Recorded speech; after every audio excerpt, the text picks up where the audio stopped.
시청자 여러분 안녕하십니까? 이데일리엔 마감 전에 살펴보는 주요 경제 뉴스입니다. 첫 소식입니다. 정부가 국내 게임 시장 활성화를 위해 게임 콘텐츠 제작 지원을 강화합니다.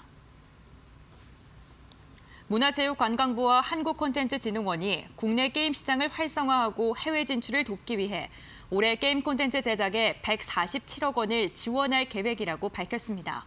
세부 지원 부분은 기능성, 차세대, 첨단 융복합에 올해 신설한 실감형을 더해 총 4개입니다. 선정된 게임 콘텐츠는 국내외 게임 이용자와 전문가의 시험 평가를 통한 오류 검출 등 출시 전 품질 개선 지원을 받습니다. 해외 출시용 게임 콘텐츠에 대해서는 사전 테스트 대상을 해외 이용자까지 확대합니다.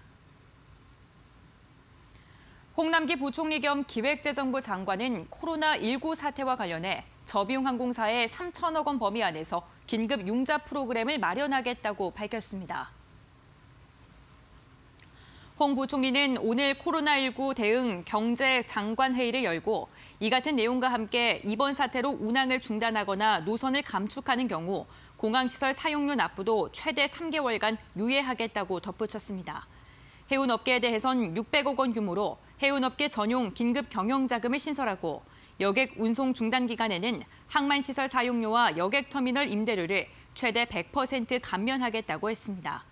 관광업과 관련해선 중소관광업체 자금회로 해소를 위해 500억 원 규모의 무담보 신용보증부 특별융자를 도입해 1% 저금리로 지원하겠다고 전했습니다. 외식업체에 대해선 현재 100억 원 규모인 외식업체 육성자금 지원 규모를 확대하고 금리도 0.5%포인트 인하하겠다고 말했습니다. 한국선급이 현대미포조선과 중소형 LNG선 개발을 위해 협력합니다. 양사는 B타입 화물탱크를 적용한 중소형 액화 천연가스 운반선 개발을 위한 양해각서를 체결했다고 밝혔습니다. 한국선급은 현대미포조선에 중소형 LNG 운반선 주요 설계 과정에 참여해 난이도가 높은 구조 해석 업무를 수행하고 국제 기준에 따라 설계 적합성을 검증 및 승인할 예정입니다. 다각형 방식의 B타입 화물탱크는 기존 C타입보다 화물의 적재량과 적재 제약량도 높일 수 있어 운임 수익 증대를 기대할 수 있습니다. 이번 프로젝트를 통해 현대미포조선은 구조 및 선형 최적화를 통해 경제성을 평가함으로써 시장에 새로운 대안을 제시할 수 있을 것으로 기대하고 있으며 한국선급은 적용 기술과 중소형 LNG 운반선의 도면 승인 기술을 확보할 것으로 기대하고 있습니다. 한진칼 경영권 분쟁에 캐스팅 보트를 쥔 국민연금이 이번 주 진용을 갖추고 본격적인 활동에 들어갑니다. 국민연금의 주주권 행사 전권을 쥔 수탁자 책임 전문위원회는 오늘 올해 2차 회의를 열고 국민연금 기금 운용계획 변경을 심의 및 의결했다고 밝혔습니다. 변경안에 따르면 기금위는 산하의 투자정책 전문위원회, 수탁자 책임 전문위원, 위험관리 성과보상 전문위원회 등 3개의 전문위원회를 설치하고 이번 주 중으로 본격적인 활동의 시작을 알릴 예정입니다. 이 중 수탁자 책임위는 국민연금의 의결권 행사 방향을 논의해 정할 수 있는 전권을 쥐고 있는데 다음 달 열리는 한진칼 주총안건 의결권 행사도 책임위가 결정할 가능성이 높습니다.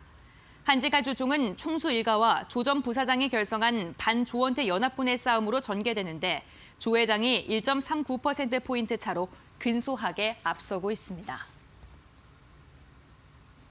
12.16 부동산 대책 이후 서울과 경기도의 주택 매매 심리가 상반되된 것으로 나타났습니다. 국토연구원 부동산시장연구센터의 1월 부동산시장 소비자 심리조사에 따르면 지난달 서울의 매매 심리 지수는 작년 6월 128.3을 기록한 이후 7개월 만에 최저치를 기록했습니다. 반면 경기도는 전달보다 2.6포인트 상승한 131.4를 기록하면서 2017년 7월 이후 최대치를 기록했습니다. 이는 12.16 대책 이후 서울보다 규제가 상대적으로 덜하면서도 교통호재 등으로 투자 수요가 높아지고 있는 경기 남부 지역을 중심으로 시장이 과열되고 있는 상황을 반영한 것으로 보입니다. 지난해 우리나라의 수출이 미중 무역 분쟁 등의 여파로 크게 감소한 것으로 나타났습니다. 전국경제연합회가 세계무역기구 통계를 분석한 바에 따르면 작년 1에서 3분기 세계 총수출은 전년 같은 기간보다 2.94% 감소했습니다. 4대 제조국 중에는 한국의 총 수출이 9.83% 감소하면서 중국과 일본, 독일과 비교해서 가장 감소폭이 컸습니다. 유엔 컴트레이드 기준 세계 20대 교역 부문 시작 점유율은 2018년 6.58%로 10년 동안 2.28%포인트 증가했지만 반도체를 제외하면 시장 점유율이 4.51%로 떨어지면서 0.48%포인트 증가에 그친 것으로 나타났습니다. 이어서 이 시각 간추린 뉴스입니다. LG 상사 윤춘성 대표가 취임 후 처음으로 자사주를 장내 매수했습니다. 자사주 3,700주를 4,900만 원에 취득했습니다.